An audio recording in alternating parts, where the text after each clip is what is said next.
Hallo Freunde des gepflegten Ladespaßes und herzlich willkommen bei Speicher elektrisiert, deinem Kanal für die Elektromobilität aus dem Herzen der Alpen. Mein Name ist Matthias und heute wird mein Enyaq auf ME3 geupdatet.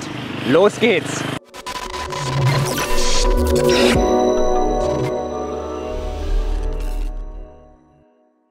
Heute ist der 26. August 2022 und ich bin hier bei der AMAG in Chur. Das ist mein Händler, wo auch mein Enyaq herkommt. Und ja, die AMAG in Chur wird mein Auto heute auf ME3 updaten. Sie gehen initial davon aus, dass es ungefähr 4,5 Stunden dauern wird, alle Maßnahmen durchzuführen. Und dass ich das Auto dann entsprechend schon fast am Mittag wieder haben kann. Ich habe das Auto hier deshalb auch bereits kurz vor 8 abgegeben. Doch was geschieht eigentlich bei dem ME3-Update genau? Was sind das für Maßnahmen? Nun, die kann man in Erwin, dem Serviceportal von Škoda, auch selbst nachsehen. Da kann man einen Zugang auch für nur eine Stunde kaufen und sich die Update-Anleitung für die Werkstatt auch einfach selber angucken. Und wenn man da mal reinguckt, so die wichtigsten Punkte, die kann ich euch dann auch einfach mal so mitgeben. Da ist zum einen natürlich auf der Hardware-Seite der Tausch der 12-Volt-Batterie. Die alte kommt raus, die neue kommt rein. Die neue 12-Volt-Batterie hat einen deutlich niedrigeren Innenwiderstand als die alte, ergo ist sie effizienter. Das macht man vor allem, damit auch in Zukunft längere Over-the-Air-Updates, die ja komplett dann von der 12-Volt-Batterie gespiesen werden, durchgeführt werden können. Das ist die wichtigste Maßnahme. Zusammen mit der Batterie wird dann auch noch eine Plastikabdeckung, ein Spritzschutz getauscht werden müssen, der aktuell aber nicht so gut lieferbar ist. Ihr könnt das bei eurem Autohaus auch ohne diese Abdeckung tauschen lassen und ihnen sagen, die sollen sie dann später montieren. Das ist nicht weiter dramatisch. Ich zeige euch das aber nachher auch noch, wenn es bei mir getauscht wurde, was ich damit meine. Dann gibt es noch zwei weitere Maßnahmen, hardwareseitig. Das eine ist bei bestimmten VIN, also Fahrzeugidentifikationsnummern oder VIN, Vehicle Identification Number, muss das sogenannte Steuergerät eCars 1 getauscht werden. Ob das bei eurem Enyaq der Fall ist oder nicht, kann die Werkstatt aber schon vorab im System prüfen. Bei meinem war das nicht nötig. Und das andere ist, das sogenannte Steuergerät eCars 3 muss auf den korrekten Einbau überprüft werden, ob es richtig rum drin ist oder genau um 180 Grad gedreht eingebaut wurde. Wenn das der Fall ist, muss es umgedreht werden. Das sind so die reinen mechanischen Werkstattthemen. Und dann natürlich, das Software-Update selbst muss aufgespielt werden. Dafür wird das Ding einfach an die Datenleitung gehangen. Er zieht das Update von den Škoda-Servern und spielt es ein. Jetzt sagt ja Škoda selbst, rechne lieber mal mit 5 bis 6 Stunden. Daher finde ich die 4,5 Stunden hier auch optimistisch. Und die meisten Autohäuser werden eher einen ganzen Tag veranschlagen. Für mich war das kein Problem. Die AMAG Chur hat mich mobil gehalten, allerdings mit einem Verbrenner. Da muss man dann halt auch mal über seinen Schatten springen. Hauptsache, ich konnte fahren. Blicken wir noch ein letztes Mal auf den alten Softwarestand des Autos, damit wir den festgehalten haben für alle Ewigkeit. Und hier sehen wir, aktuell haben wir noch die 0795 und keine ID-Software. Ja, und jetzt geht er hier bei der AMAG Chur zum Update. Ja, da geht er dahin, mein Enyaq, auf dem Weg hier in die Werkstatt bei der AMAG Chur, in der Hoffnung, dass das mit dem Update funktionieren wird.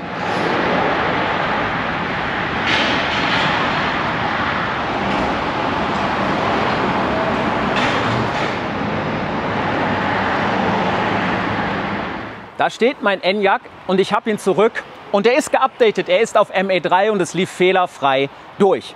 Doch wenn ich jetzt auf die Uhr gucke, dann haben wir 17:45 Uhr. Abgegeben habe ich ihn eher um 7:45 Uhr. Das sind nicht 4,5, das sind dann gut 10 Stunden.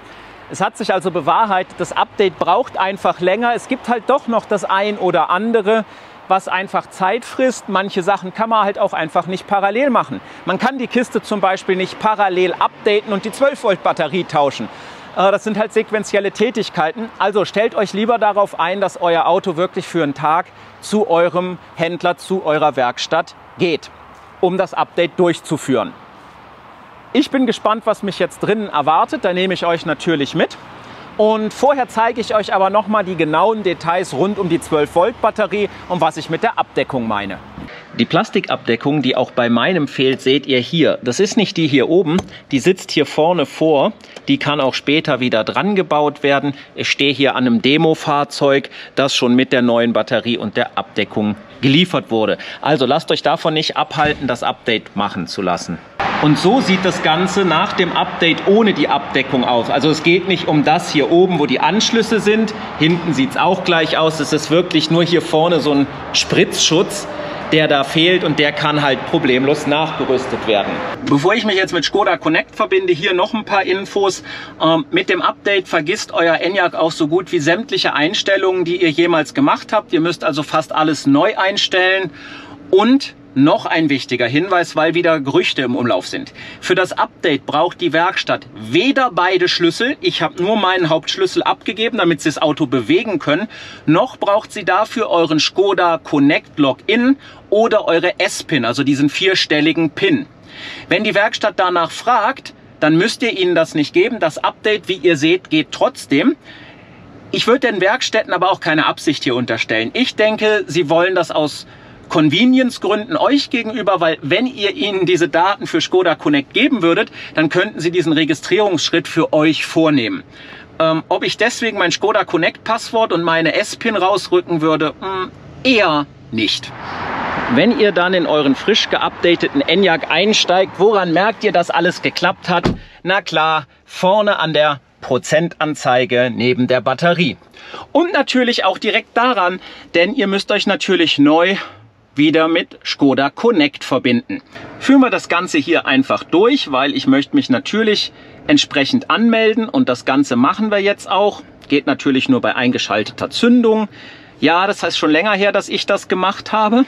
Und jetzt müsst ihr natürlich auch hier in der App alles neu machen. Auch eure App vergisst das Auto sofort nach dem Update.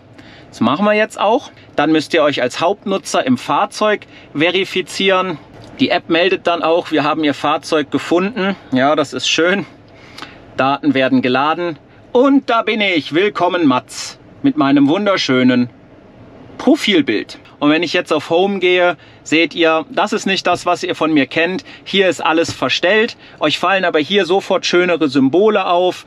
Und wenn ihr das jetzt hier runterzieht, dann in die Benachrichtigungen geht, seht ihr, die Anmeldung als Hauptnutzer war erfolgreich.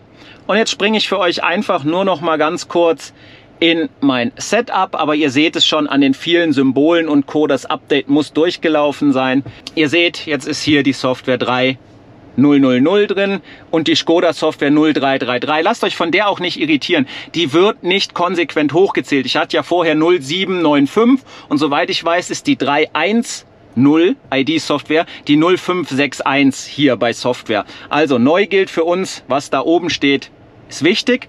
Und damit haben wir hier einen geupdateten Enyaq Modelljahr 621, also ein Modelljahr 2022 auf der 3.0.0.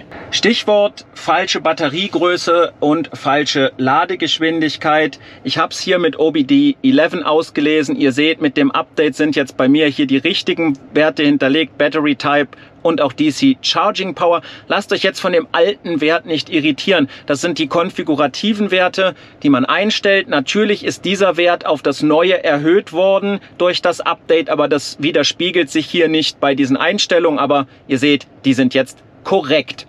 Und das merken wir natürlich auch direkt hier an der Ladeplanung. Ich habe meine Standardroute nach Mladá Boleslav eingeplant. Ich habe jetzt ein SOC von 57%. Er hat 2 Stops eingeplant mit Superchargern von der Geschwindigkeit. Und wenn wir hier mal gucken, will er 35 Minuten an der Allego laden. Und zwar von 12 auf 80%. Absolut realistische Planung nach ME3 mit der Batterie vom 80X und mit den neuen Werten. Also das Problem, was so viele so lange von uns genervt hat, ist definitiv schon mal behoben. Klar, dass ich auch sofort teste, ob das zeitversetzte Laden jetzt richtig funktioniert.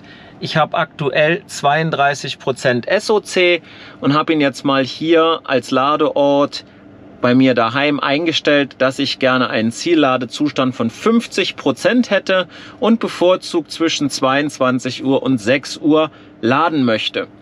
Und das Ganze werde ich jetzt einfach mal testen, ob dieser Fehler endlich behoben ist. Das war ja auch so einer, der ganz viele Leute geärgert hat, insbesondere Leute mit einem Nachttarif, wo man günstiger laden konnte.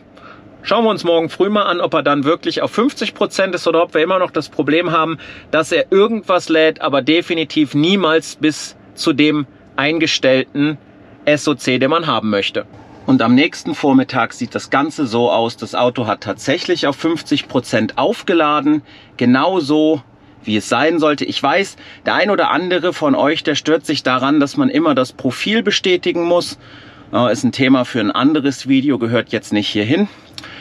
Wichtig ist einfach, zeitversetztes Laden scheint jetzt einwandfrei zu funktionieren und das ist wirklich, wirklich gut. Nicht das Hauptthema, aber oft gefragt, das ist der Shop im Auto. Der sieht so aus, das ist ein bisschen anders als bei den ME3ern, die so ab Werk geliefert werden. Wir mit dem Update können nämlich wirklich zwei Sachen kaufen. Einmal hier die Proactive Services und einmal Remote Access.